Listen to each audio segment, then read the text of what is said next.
So muling nagbabalik, Gino Tattoo. Pag ako yumaman talaga, pag yumaman lang, wala lang.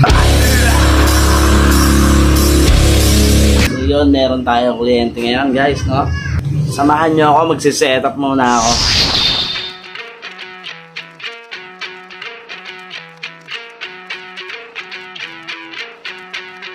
So yun nga guys, ito nga yung gagawin natin ngayong araw, no? So etong spider.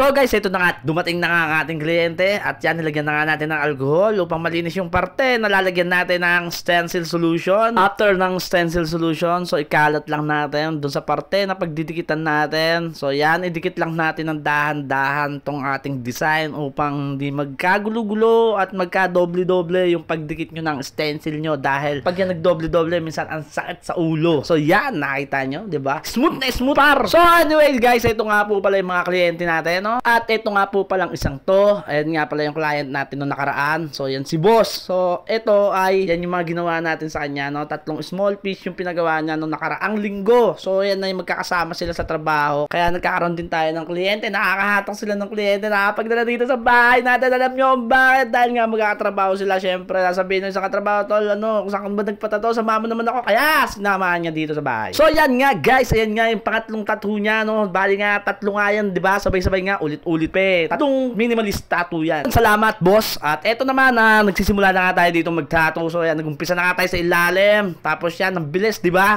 Ayan nga po palang design ni boss ay spider 3D or realism ang tawag yan. Basta yan, ginawa ko yan dahil trip niya yung design na yan. At yun nga pala guys, ay si sir ay first time yung tattoo niya to, no? So virgin skin din si sir. Napakasarap talagang tatuan ng mga virgin skin. So yan na nga mga par, mga lodi. So yan na nga yung outcome na ginawa nating tattoo ni boss. Nakita nyo naman mga par, apakatindi rin ni boss. Masakit dyan ha mga tol, masakit dyan, masakit dyan. First time ni sir yan, no? So yan na nga yung outcome tol. O kita mo naman, no? Patatu ka na.